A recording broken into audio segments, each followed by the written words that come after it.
বিসমিল্লাহির রহমানির রহিম। প্রিয় শিক্ষার্থীবৃন্দ, আসসালামু আলাইকুম। আশা করি সবাই ভালো আছো। আমি আল মাহমুদ, প্রভাষক পদার্থবিজ্ঞান বিভাগ, পল্লবী মহিলা ডিগ্রি কলেজ। তো শিক্ষার্থীরা, আমি তোমাদের পদার্থবিজ্ঞানের প্রথম পত্রের তৃতীয় অধ্যায় অর্থাৎ গতিবিদ্যা এই অধ্যায়ে সর্বশেষ ক্লাসে শেষ করে দিয়েছিলাম। তো রিভিশন ক্লাসের অংশ হিসেবে আজ আমি তোমাদের পদার্থবিজ্ঞানের দ্বিতীয় পত্রের একটি অধ্যায় শুরু করতে যাচ্ছি। পদার্থবিজ্ঞানের দ্বিতীয় পত্রের প্রথম অধ্যায় অর্থাৎ তাপগতিবিদ্যা। পদার্থবিজ্ঞানের প্রথম পত্রের তাপগতিবিদ্যা এই অধ্যায় শুরু করতে যাচ্ছি।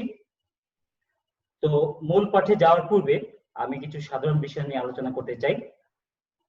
তো তাপগতিবিদ্যা অধ্যায়ের যে মূল প্রতিপাদ্য বিষয় যেগুলো সেগুলো কি, কোন একটা পদার্থ কি পরিমাণ তাপ গ্রহণ করলো এবং এই গৃহীত তাপ শক্তি কোন একটা যন্ত্র যখন এই তাপ শক্তিটা গ্রহণ করবে সেই তাপ শক্তিটাকে সে কিভাবে অন্য শক্তিতে, যেমন তাপ শক্তিকে যান্ত্রিক শক্তিতে রূপান্তরিত করতে পারে, কি পরিমাণ তাপ শক্তি কি পরিমাণ যান্ত্রিক শক্তিতে রূপান্তরিত হবে, শক্তির কি পরিমাণ অপচয় হবে, এগুলোই আসলে আমাদের এই তাপগতিবিদ্যার প্রথম সূত্র, দ্বিতীয় সূত্র, এই বিষয়গুলোর মধ্যে এগুলোই আলোচনা করা হয়েছে। তো শিক্ষার্থীরা, তো তাহলে আমরা আজ আলোচনা করতে যাচ্ছি তাপগতিবিদ্যা এই বিষয়, এই অধ্যায়ের উপরে তাপগতিবিদ্যা। তাহলে আমরা অধ্যায়ের নামটা লিখে নিই। প্রথমেই আমাদের অধ্যায়ের নামটা হলো কি, তাপগতিবিদ্যা। তাহলে আসো আমরা অধ্যায়ের নামটা লিখে নিই। অধ্যায়ের নামটা হলো তাপগতিবিদ্যা।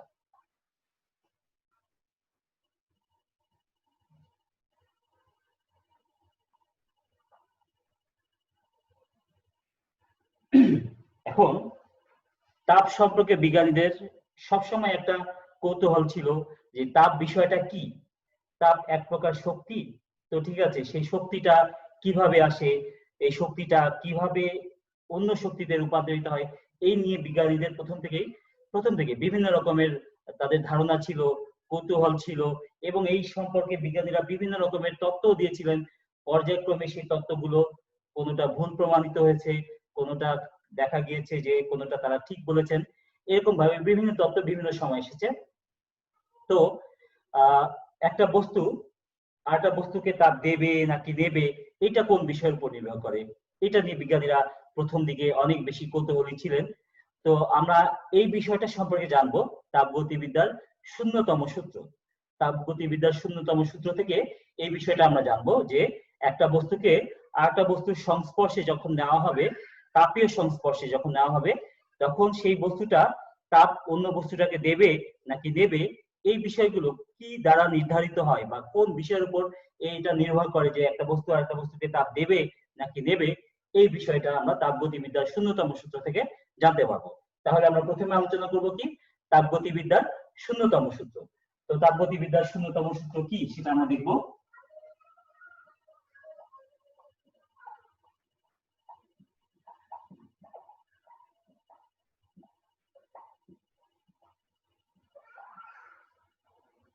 তাহলে তাপগতিবিদ্যার যে শূন্যতম সূত্রটা আমরা এখন শিখব, এটা শিখতে গেলে আমরা একটা চিত্রের সাহায্যে দেখব।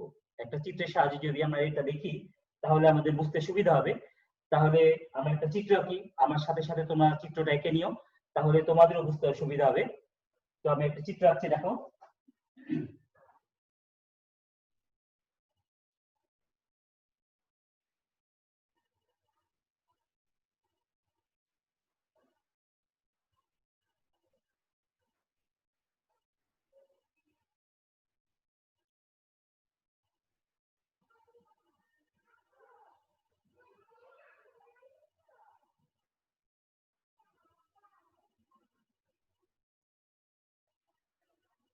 এরকম একটা চিত্র তোমরা খেয়াল করো, কি বোঝানো হচ্ছে এখানে।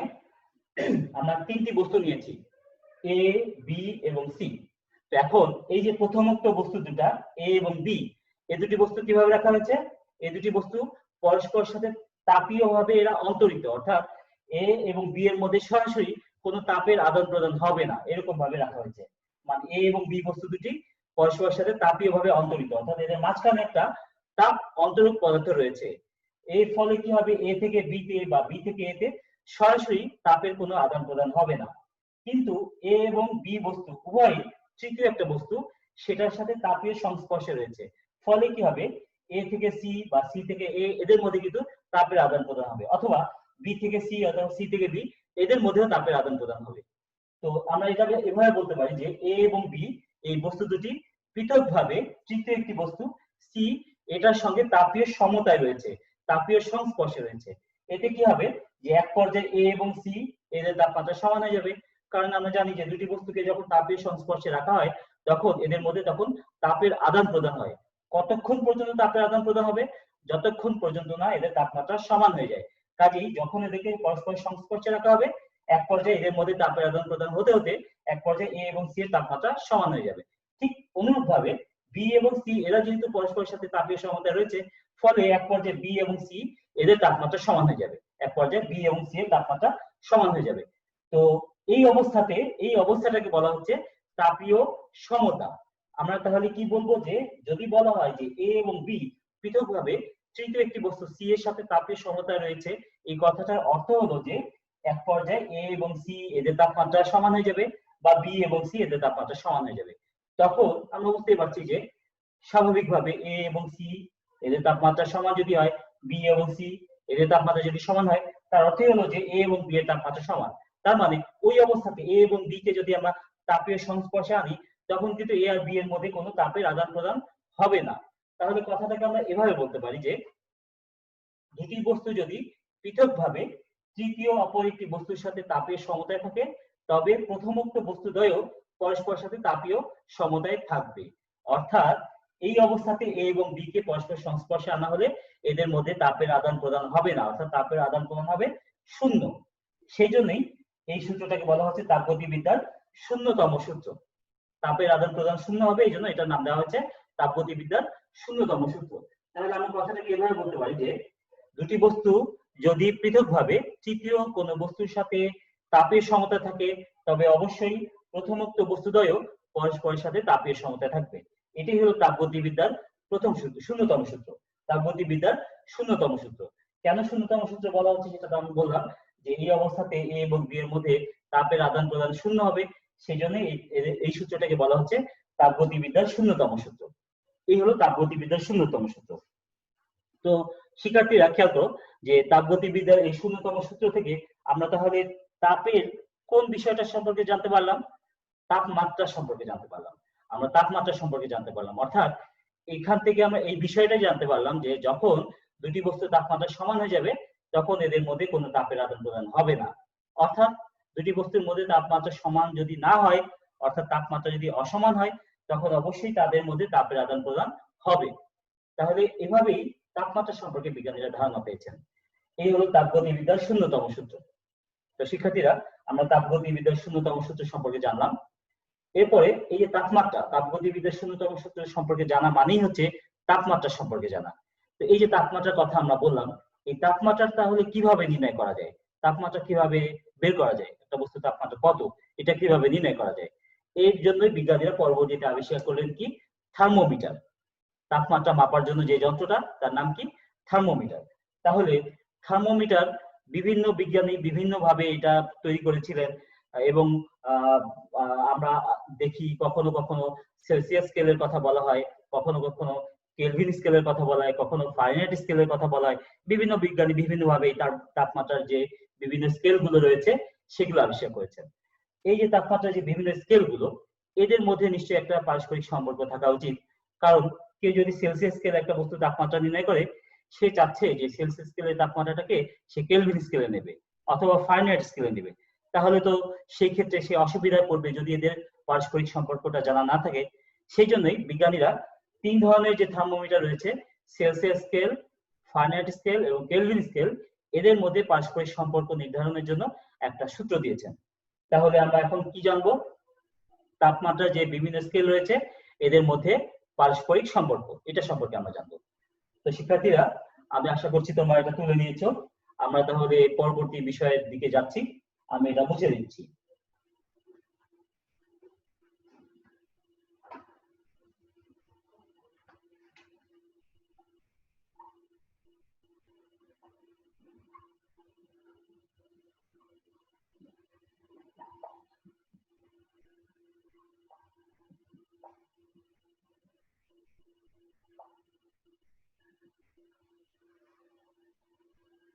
তাহলে আমরা এখন কি জানবো?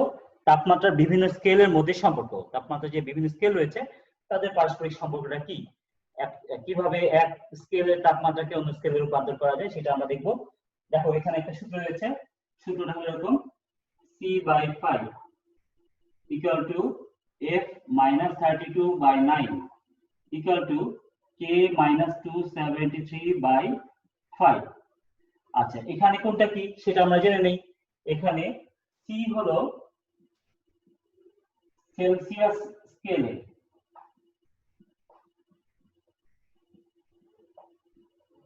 সেলসিয়াস স্কেলে বস্তুর তাপমাত্রা। আচ্ছা, তাহলে F কি? F হলো ফারেনহাইট স্কেলে বস্তুর তাপমাত্রা, আর কে হলো কেলভিন স্কেলে বস্তুর তাপমাত্রা। এই তিনটা। তাহলে সি সেলসিয়াস স্কেলে বস্তুর তাপমাত্রা, এফ হলো ফারেনহাইট স্কেলে বস্তুর তাপমাত্রা, এবং কে হলো কি কেলভিন স্কেলে বস্তুর তাপমাত্রা। তাহলে এই পারস্পরিক সম্পর্ক আমরা এই সূত্রের সাহায্যে বের করে নিতে পারি।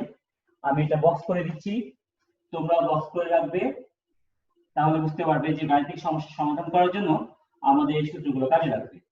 তাহলে এটা হচ্ছে আমাদের সূত্র, তিন ধরনের তাপমাত্রা স্কেলের পারস্পরিক সম্পর্ক। শিক্ষার্থীরা তোমরা তুলে নাও, দ্রুত তুলে নিও। আমি তাহলে এটা দিয়ে তোমাদের একটা গাণিতিক সমস্যা এবং এটা কিভাবে সমাধান করা যায় সেটা আমি তোমাদের দেখাবো। তো আশা করছি তোমরা তুলে নিয়েছো। আমি এটা মুছে দিলাম।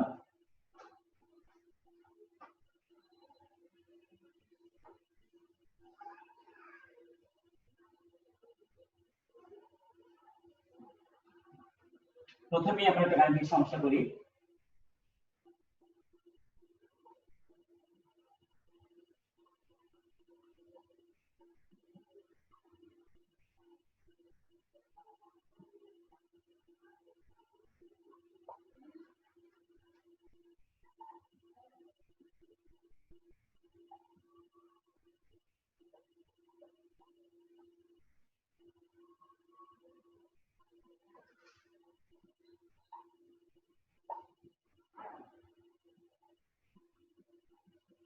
তাহলে আমি সমস্যাটা লিখে দিলাম, তোমরাও লিখে নাও। সমস্যাটা কি?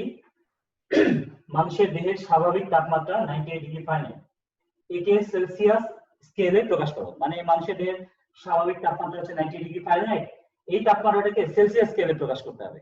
এটা হলো আমাদের সমস্যা। তাহলে আমরা কিভাবে সমাধান করব আমরা এখন দেখবো। তো দেখো এখানে কি কি দেওয়া আছে সেগুলো আমরা তুলে নিই।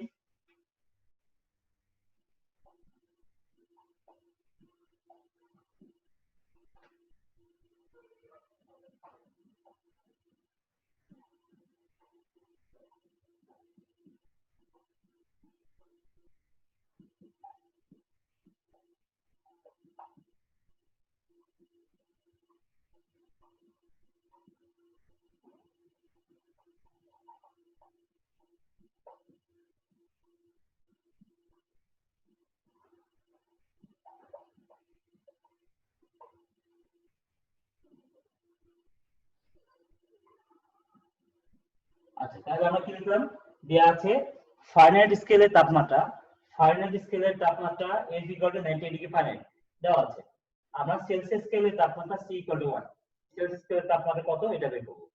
তাহলে সূত্রটা কি হবে? C এবং F এর মধ্যে সম্পর্কের যে সূত্রটা, তাহলে এটা আমরা লিখে নেই। সূত্রটা আমরা জানি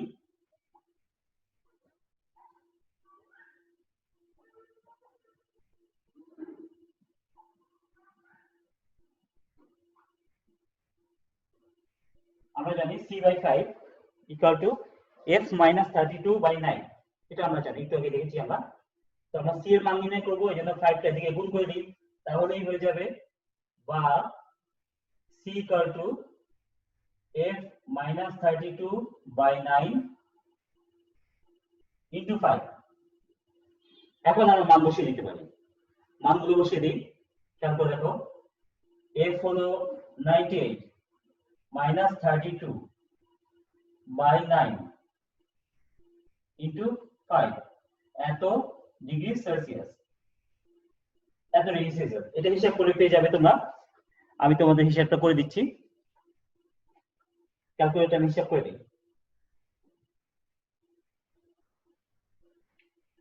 এখানে হবে 98 মাইনাস 32 ভাগ 9 ইন্টু 5, তাহলে আসলে 36.666 অর্থাৎ 36.67 এটা ধরা যায়। অর্থাৎ এখানে অ্যান্সারটা আসলে কত?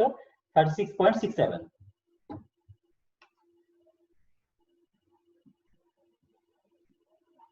তাহলে মানুষের দেহের স্বাভাবিক তাপমাত্রা, যেটা কিনা ফারেনহাইট স্কেলে 98 ডিগ্রি ফারেনহাইট, সেটা হলো সেলসিয়াস স্কেলে 36.67 এত ডিগ্রি সেলসিয়াস। এটা হচ্ছে মানুষের দেহের স্বাভাবিক তাপমাত্রা সেলসিয়াস স্কেলে। তাহলে আশা করছি তোমরা তুলে নিয়েছো, বুঝতে পেরেছো অঙ্কটা। আচ্ছা, তাহলে আমরা এখন দ্বিতীয় একটা গাণিতিক সমস্যার সমাধান করব। প্রথমে আমি সমস্যাটা লিখে দিব, তারপরে সমাধান কিভাবে করা যায় সেটা আমি দেখাবো। তো তুলে নিয়েছো আশা করছি, আমি মুছে দিচ্ছি।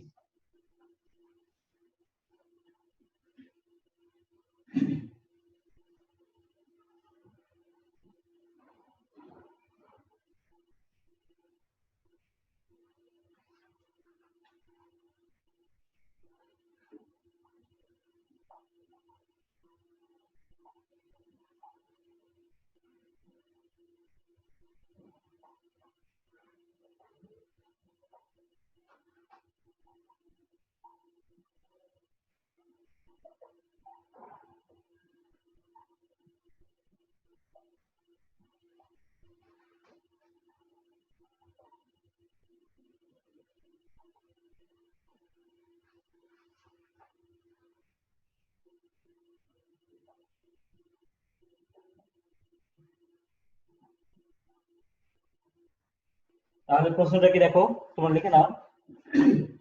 কোন তাপমাত্রা সেলসিয়াস এবং ফারেনহাইট স্কেলে একই তাপমাত্রা নির্দেশ করে? মানে এমন একটা তাপমাত্রা যেটা সেলসিয়াস স্কেলে এবং ফারেনহাইট স্কেলে মান একই, এরকম একটা তাপমাত্রা সেটা নির্ণয় করতে হবে। তাহলে কোন তাপমাত্রা সেলসিয়াস এবং ফারেনহাইট স্কেলে একই তাপমাত্রা নির্দেশ করে, এটা আমাদের নির্ণয় করতে হবে। তাহলে কিভাবে সমাধান করা যায় আমরা দেখি।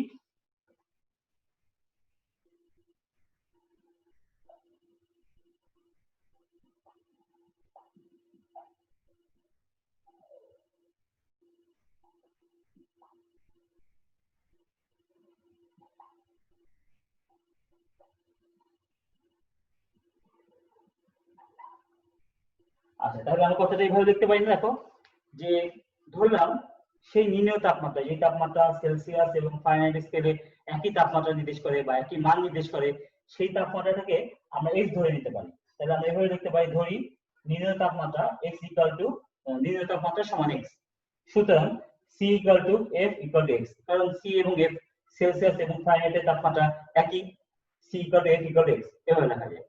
এখন আমরা সি আর এফ এর যে সমীকরণটা ছিল একটু আগে যেটা ব্যবহার করলাম, এই সূত্রটাই আমরা আবার ব্যবহার করে দেখি কি পাওয়া যায়।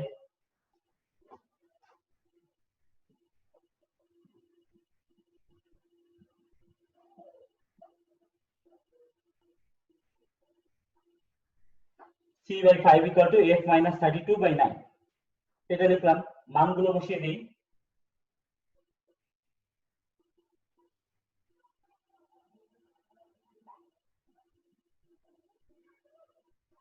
মানগুলো বসিয়ে দিলাম, দেখো c এর পরিবর্তে x, f এর পরিবর্তে x, মানগুলো বসিয়ে দিলাম। এখন আমরা ক্রস গুণ করে দিই।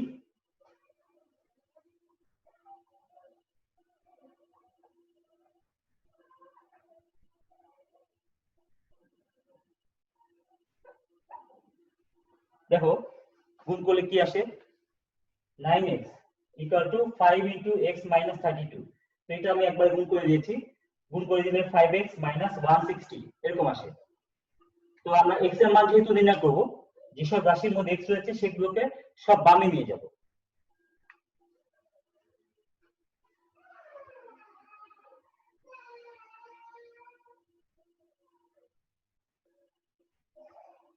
আমরা মাইনাস 5x টাকে বামে নিয়ে আসলাম, 9x minus 5x equal to minus 160, বা 4x ইকুয়াল টু মাইনাস 160, বা x ইকুয়াল টু কি লিখতে পারি, minus 160 by 4 equal to minus 40 -40 সুতরাং নিম্ন তাপমাত্রা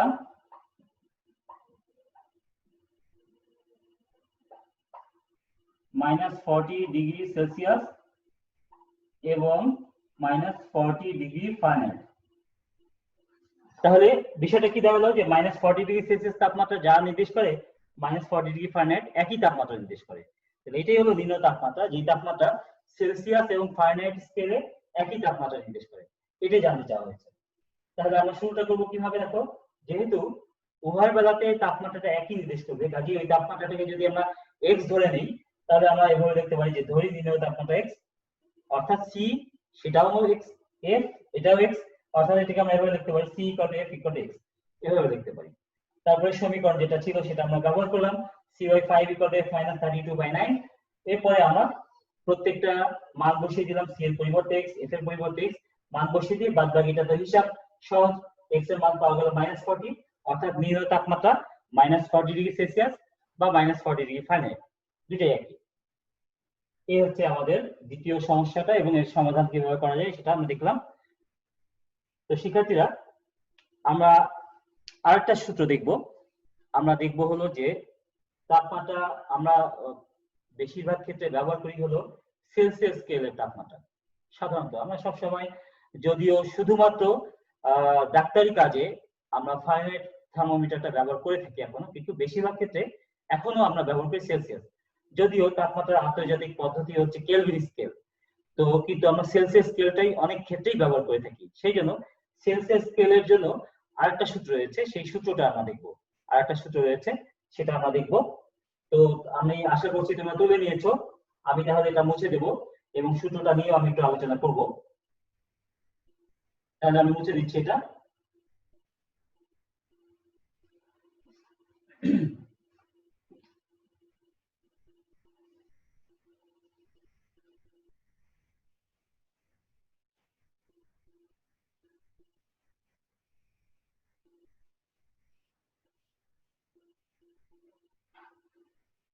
সেলসিয়াস স্কেলের তাপমাত্রা যখন নির্ণয় করা হয়, তো তোমরা জানো যে সেলসিয়াস স্কেলের নিম্ন স্থির বিন্দু, সেলসিয়াস স্কেলের নিম্ন স্থির বিন্দু কোনটা?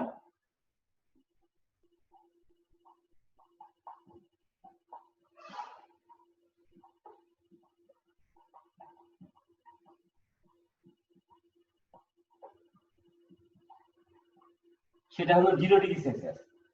সেলসিয়াস স্কেলের নিম্ন স্থির বিন্দু হলো 0°C, অর্থাৎ যে তাপমাত্রায় স্বাভাবিক চাপে বিশুদ্ধ বরফ গলতে শুরু করে সেটাই হলো সেলসিয়াস স্কেলের নিম্ন স্থির বিন্দু, সেটা হলো 0°C।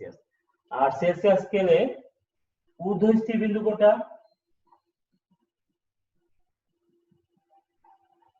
ঊর্ধ্ব স্থির বিন্দু হচ্ছে 100°C, অর্থাৎ যে তাপমাত্রায় স্বাভাবিক চাপে বিশুদ্ধ পানি ফুটতে শুরু করে সেটাই হলো সেলসিয়াস স্কেলের ঊর্ধ্ব স্থির বিন্দু।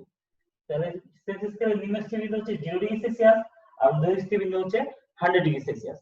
এখন তাপমাত্রা পরিমাপের জন্য বিভিন্ন ধরনের থার্মোমিটার ব্যবহার করা হয়, যেমন পারদ থার্মোমিটার ব্যবহার করা হয়, গ্যাস আয়তন থার্মোমিটার ব্যবহার করা হয়, বিভিন্ন রকমের থার্মোমিটার ব্যবহার করা হয়। তো যখন আমরা পারদ থার্মোমিটার ব্যবহার করব, তখন পারদের তাপমাত্রা বৃদ্ধির সাথে সাথে পারদের যে দৈর্ঘ্য বৃদ্ধির যে ধর্মটা, সেই ধর্মটাকে কাজে লাগানো হয়। আবার যখন আমরা গ্যাস আয়তন থার্মোমিটার ব্যবহার করব, তখন তাপমাত্রা বৃদ্ধির সাথে সাথে গ্যাসের আয়তনের যে বৃদ্ধি, এই ধর্মটাকে কাজে লাগিয়ে ওই থার্মোমিটারটা ব্যবহার করা হয়।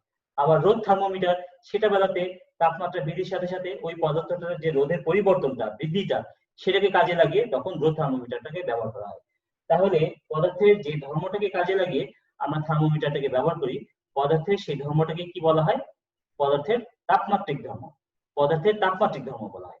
তাহলে পদার্থের এই তাপমাত্রিক ধর্ম, এই তাপমাত্রিক ধর্মটাকে এক একটা ক্ষেত্রে এক এক রকম ভাবে ব্যবহার করি আমরা। এই তাপমাত্রিক ধর্মগুলোকে আমরা যদি এক্স দ্বারা প্রকাশ করি, তাহলে আমরা এখানে একটা সূত্র পাবো। তো দেখো, সূত্রটা আমি আগে লিখে নিই।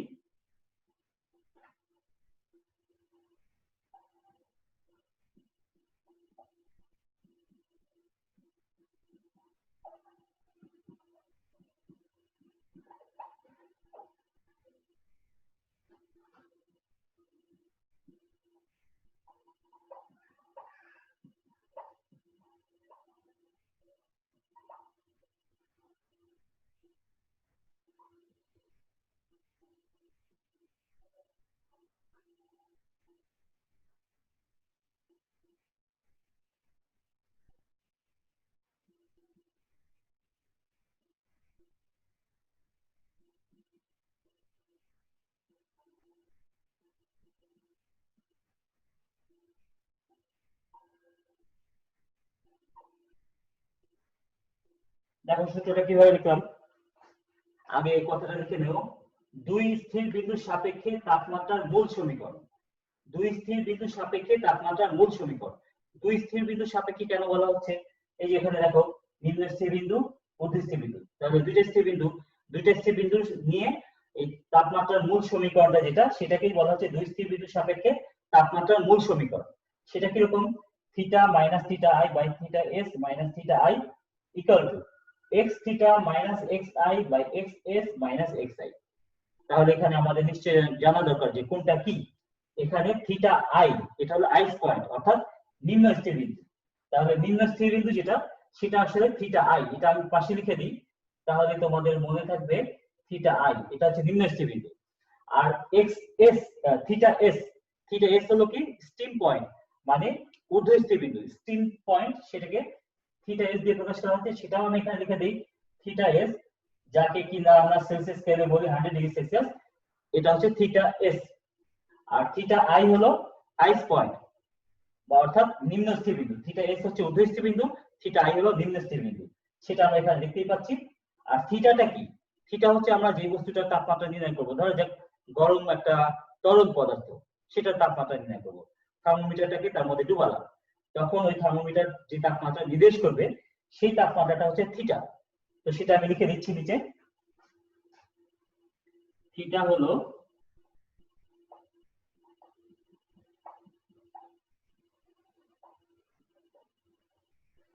নিম্ন তাপমাত্রা, অর্থাৎ যে তাপমাত্রাটা আমরা নির্ণয় করবো সেটা হচ্ছে থিটা। আচ্ছা, এখন এদিকে এগুলো কোনটা কি, প্রথমেই হলো এক্স থিটা, সেটা হলো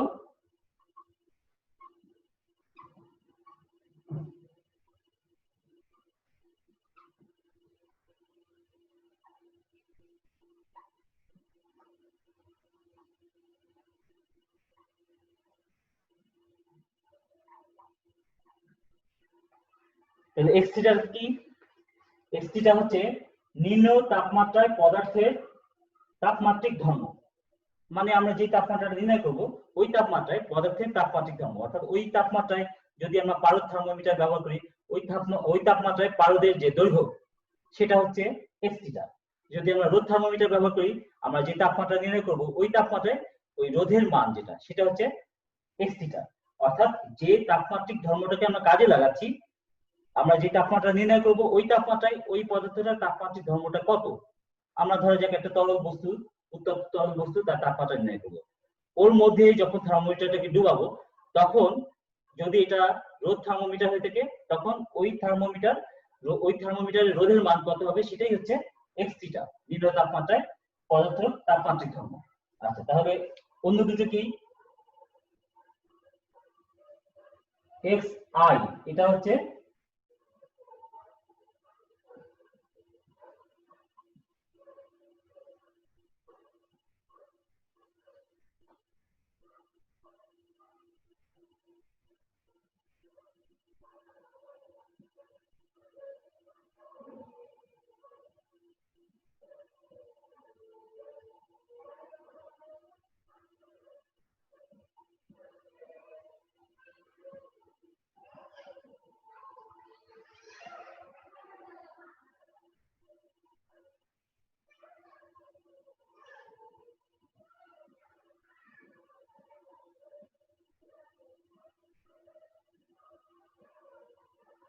আচ্ছা, তাহলে অন্য দুটো কি, এক্স আই হলো কি নিম্ন স্থির বিন্দুতে পদার্থের তাপমাত্রিক ধর্ম, অর্থাৎ ওই থার্মোমিটারটাকে যদি আমরা গলন্ত বরফের মধ্যে ডুবাই, বরফ কেবল গলছে, তার মধ্যে যদি ডুবাই, তখন ওই থার্মোমিটারে যে পদার্থ ব্যবহার করা হয়েছে তার যে তাপমাত্রিক ধর্ম হবে সেটাই হলো এক্স আই, অর্থাৎ তার রোধের মান বা তার দৈর্ঘ্যের, পারদ থার্মোমিটার হলে তার দৈর্ঘ্যের মান কত, সেটাই হলো এক্স আই।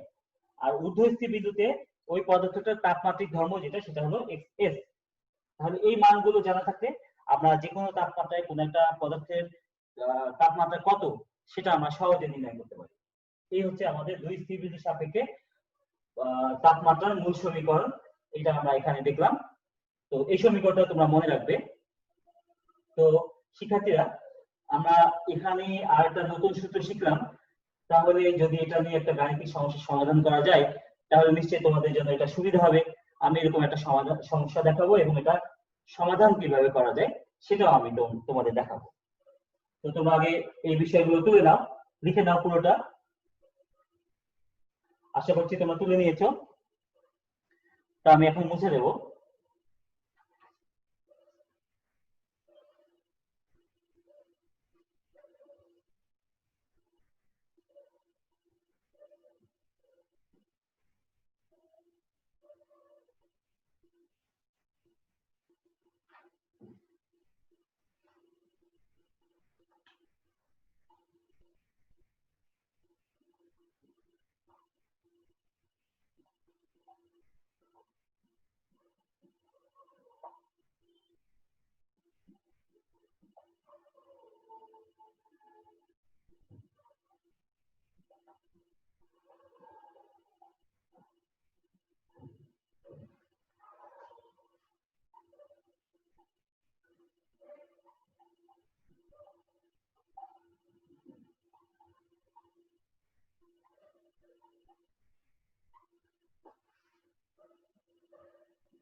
আচ্ছা, তাহলে তোমরা প্রশ্নটা তুলে নাও।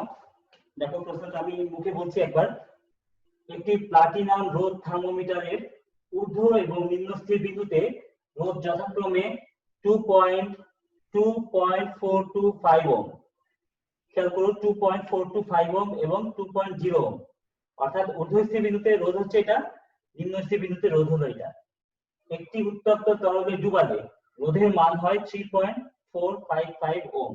একটা উত্তপ্ত তরলে যখন ডুবানো হয় তখন রোধের মান হয় 3.455 ওহম।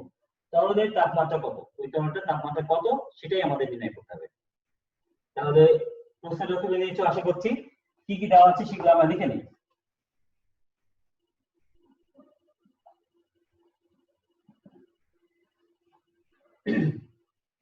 দেয়া আছে ঊর্ধ্বস্থির বিন্দুতে রোধের মান, অর্থাৎ এটাকে আমরা লিখবো কি আর থিটা। তো যেটা কি না আগে ছিল এক্স থিটা এক্স আই, এখানে যেহেতু উল্লেখ করে দেওয়া হয়েছে যে এই থার্মোমিটারের তাপমাত্রিক ধর্ম হলো রোধ, তাহলে আমরা এটাকে এক্স দিয়ে প্রকাশ না করে আর দিয়ে প্রকাশ করতে পারি। কেউ যদি এক্স দিয়ে প্রকাশ করে তাতেও সমস্যা নাই, এক্স থিটা লিখতে পারে, এক্স আই লিখতে পারে ইত্যাদি। তাহলে এখানে ঊর্ধ্বস্থির বিন্দুতে তার রোধের মান বলা আছে 2.425, তাহলে আর এস অর্থাৎ ঊর্ধ্বস্থির বিন্দুতে তাপমাত্রিক ধর্ম আর এস এটা হলো 2.425 ওহম। নিম্নস্থির বিন্দুতে তাপমাত্রিক ধর্ম অর্থাৎ আর আই এটা বলা আছে 2.0 ওহম। আর নিম্নের তাপমাত্রায় তাপমাত্রিক ধর্ম হলো আর theta equal to 3.455 ohm.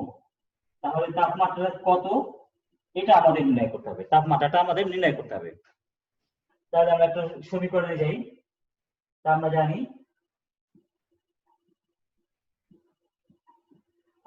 Theta minus theta I by theta S minus theta I সমান R theta minus R I by R S minus R I. আবারও বলছি যে সূত্রে আমি ওখানে লিখে দিয়েছিলাম ডান দিকে x theta minus X I by X S minus X I. তো সেখানে x এর পরিবর্তে আমরা আর আই আর থিটা এগুলো ব্যবহার করছি এই জন্য যে এখানে উল্লেখ করে দেওয়া হয়েছে যে প্লাটিনাম রোধ থার্মোমিটার, যেহেতু এখানে উল্লেখ করে দেওয়া হয়েছে যে এই ক্ষেত্রে তাপমাত্রিক ধর্মটা রোধ, কাজে x এর পরিবর্তে আমরা আর লিখতে পারি। কেউ যদি x এর পরিবর্তে কেউ যদি x লেখে তাতেও কোনো সমস্যা নাই, এভাবে লিখলেও চলবে, তবে এভাবে লেখাটা মানে বেশি যুক্তিযুক্ত। তাহলে আমরা মানগুলো বসিয়ে দেই। Theta minus theta I, Celsius স্কেলে থিটা আই নিম্নস্থিত বিন্দু তাপমাত্রা 0 ডিগ্রি সেলসিয়াস, এটা তোমরা জানো। Theta minus 0 by 100 minus 0 equal to theta, আর থিটা হলো 3.455 মাইনাস আর আই হলো 2.0 কে আমরা 2 লিখতে পারি বাই 2.425 মাইনাস 2। আচ্ছা, তাহলে পরের লাইনে আমরা লিখতে পারি কি যে থিটার নিচে থাকে 100, তো থিটা ইকুয়াল টু উপরে থাকবে কি 2 মাইনাস করলে 1.455 আর নিচে মাইনাস করলে থাকবে 0.425 আর থিটার নিচে থাকবে 100, থিটার নিচে 100। সুতরাং থিটা হলো 1.455 into 100 by 0.425। তাহলে এটা হিসাব করে পেয়ে যাবো আমরা এত ডিগ্রি সেলসিয়াস। তো দেখো আমরা হিসাব করে ফেলি, তোমরাও হিসাব করো, তোমাদের সাথে সাথে আমি হিসাব করছি।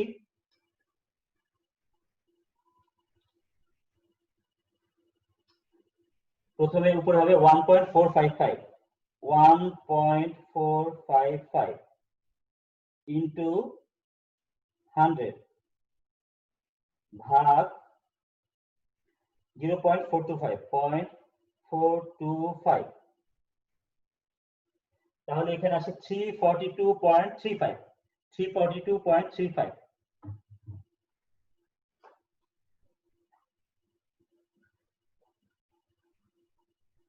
এটাই হলো নিম্ন তাপমাত্রা, অর্থাৎ তরলের তাপমাত্রা হচ্ছে 342.35 ডিগ্রি সেলসিয়াস। এই হচ্ছে তরলের তাপমাত্রা। তো এইভাবে আমরা দুই স্থির বিন্দুর সাপেক্ষে যে তাপমাত্রার মূল সমীকরণ রয়েছে সেটাকে কাজে লাগিয়ে যে কোনো বস্তুর তাপমাত্রা নির্ণয় করতে পারি। এটা শুধু রোদ থার্মোমিটার না, অন্যান্য থার্মোমিটার বেলাতেও এই সূত্রটা প্রযোজ্য। আমরা এই সূত্রটাকে এইভাবে কাজে লাগাতে পারি। তো শিক্ষার্থীরা, আমরা তাহলে তাপমাত্রা মাপার যে দুই স্থির বিন্দুর সাপেক্ষে যে মূল সমীকরণ রয়েছে এটা সম্পর্কে জানলাম। তো এই গাণিতিক সমস্যাটা যেটা তোমাদের দেখালাম, আশা করছি তোমরা বুঝে ফেলেছো। আমি তাহলে এটা মুছে দিব, আমরা পরবর্তী অংশে চলে যাব। আশা করছি তোমরা তুলে নিয়েছো।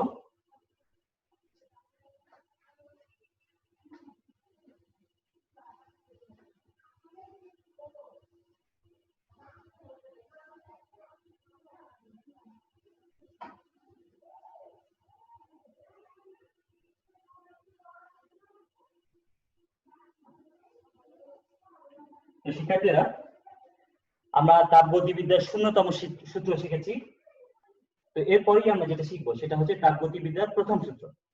এই অধ্যায়ে মূলত আমরা তিনটা সূত্র নিয়ে আলোচনা করি: তাপগতিবিদ্যার শূন্যতম সূত্র, তাপগতিবিদ্যার প্রথম সূত্র এবং তাপগতিবিদ্যার দ্বিতীয় সূত্র। তো তাপগতিবিদ্যার প্রথম সূত্রটা শিখতে গেলে আমাদের কিছু সংজ্ঞা জানতে হবে, কিছু বিষয় সম্পর্কে জানতে হবে। তাহলে তাপগতিবিদ্যার প্রথম সূত্র জানতে গেলে আমাদের যে যে বিষয়গুলো, যে যে সংজ্ঞাগুলো প্রথমে জানতে হবে সেগুলো নিয়ে আমরা প্রথমে আলোচনা করব। তো আমি একটা উদাহরণ বলে তোমাদের সংজ্ঞাগুলো বুঝতে সুবিধা হবে। ধরা যাক আমরা একটা তাপ ইঞ্জিন নিয়ে আলোচনা করছি, বা আমরা একটা পরীক্ষা নিরীক্ষা করছি কি নিয়ে, একটা তাপ ইঞ্জিন নিয়ে। তো তাপ ইঞ্জিনের অনেক কিছু থাকে, তার মধ্যে মূল বিষয়টা কি, মূল অংশটা কি, সেখানে থাকে একটা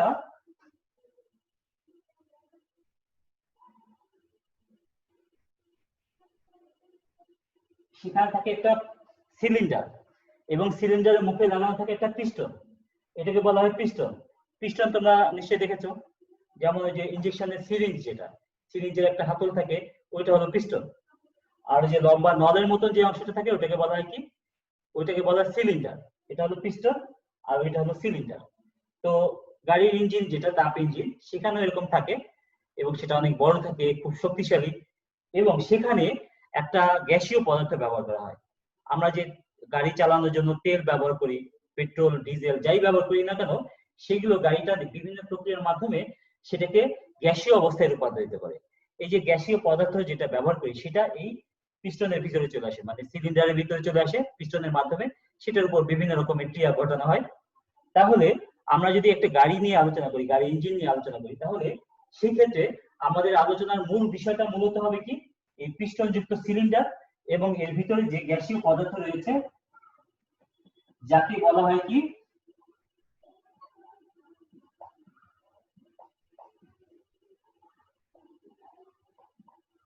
যাকে বলা হয় কার্যনির্বাহক বস্তু। একে বলা হচ্ছে কি, কার্যনির্বাহক বস্তু। তো শিক্ষার্থীরা খেয়াল করো যে আমরা যখন একটা তাপ ইঞ্জিন নিয়ে আলোচনা করব, তখন ওই তাপ ইঞ্জিনের আলোচ্য বিষয়ের মূল বিষয়গুলো কি থাকবে, মূল মানে আমাদের পরীক্ষা নিরীক্ষা, ওটাকে যদি আমরা একটা পরীক্ষার অংশ বলে বিবেচনা করি, আমরা যদি তাপ ইঞ্জিন নিয়ে একটা পরীক্ষা করছি এরকম যদি হয়, তখন আমাদের পরীক্ষার মূল অংশগুলো কি থাকবে, একটা পিস্টনযুক্ত সিলিন্ডার এবং তার ভিতরে থাকবে কার্যনির্বাহক বস্তু, আশেপাশে আরো অন্যান্য কিছু থাকবে, কিন্তু মূল বিষয়টা হচ্ছে এটা। এটা হচ্ছে আমাদের এই ক্ষেত্রে সিস্টেম, এটা হলো আমাদের এই ক্ষেত্রে সিস্টেম। তাহলে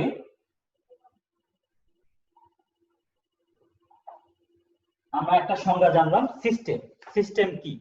তাহলে আমরা সংজ্ঞাটা এভাবে বলতে পারি যে পরীক্ষা নিরীক্ষার যে অংশ নিয়ে আমরা বিবেচনা করি বা যে অংশ নিয়ে আমরা আলোচনা করি, যে অংশ নিয়ে আমরা পরীক্ষা করি, সেই অংশটাই হচ্ছে সিস্টেম। পরীক্ষা নিরীক্ষার যে অংশ নিয়ে আমরা আলোচনা করি সেটাই হলো সিস্টেম। যেমন একটা তাপ ইঞ্জিনের বেলাতে সিস্টেম বলতে আমরা মূলত কি বুঝবো, মূলত বুঝবো যে একটা পিস্টনযুক্ত সিলিন্ডার এবং তার ভিতরে কার্যনির্বাহক বস্তু হিসেবে কোনো গ্যাসীয় জ্বালানি থাকবে, সেটাই হলো আমাদের এই ক্ষেত্রে সিস্টেম। এটা হলো সিস্টেম। তাহলে এটা হলো সিস্টেম কাকে বলে সেটা আমরা জানলাম। এবার পরিপার্শ্ব, পরিপার্শ্ব বলে একটা বিষয় আছে।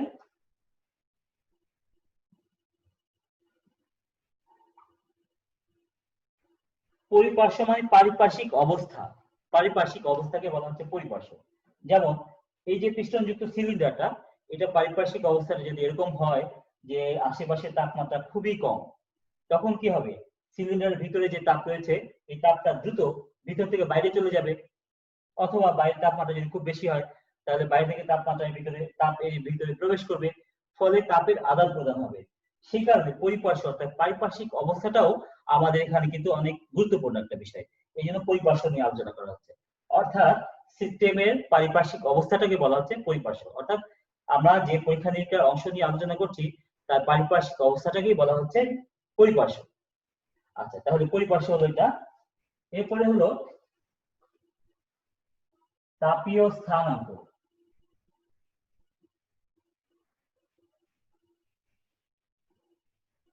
তাপীয় স্থানাঙ্ক, তো যে কোনো গ্যাসীয় পদার্থের বেলাতে যদি তার গ্যাসীয় পদার্থকে যদি আমরা তাপ দেই, তাহলে চাপ দিই বা এরকম যদি আমরা যাই করি না কেন, মূলত তিনটা বিষয় এটা দ্বারা প্রভাবিত হয়। তিনটা বিষয় কি, তাপমাত্রা, চাপ, আয়তন। এই জন্য যখনই আমরা গ্যাসীয় পদার্থ নিয়ে আমরা পরীক্ষা নিরীক্ষা করবো, আলোচনা করব, তখনই আমাদের তিনটা বিষয় মাথায় রাখতে হবে। একটা কি, তাপমাত্রা, আরেকটা চাপ এবং আরেকটা আয়তন। এই তিনটা বিষয়কে বলা হচ্ছে তাপীয় স্থানাঙ্ক। কোন একটা সিস্টেমের তাপীয় স্থানাঙ্ক বলতে ওই সিস্টেমের যে কোনো একটা নির্দিষ্ট মুহূর্তে তাপমাত্রা, চাপ এবং আয়তন, এটাকেই বলা হয় কি, ওই সিস্টেমের তাপীয় স্থানাঙ্ক। কোন একটা সিস্টেমের তাপীয় স্থানাঙ্ক মানে কোন একটা সিস্টেমের যে কোনো একটা মুহূর্তে তাপমাত্রা, চাপ এবং আয়তনকেই বোঝায়, সেটা হলো তাপীয় স্থানাঙ্ক। আচ্ছা, তাপীয় স্থানাঙ্ক এটা। এরপরে হলো তাপগতীয় প্রক্রিয়া।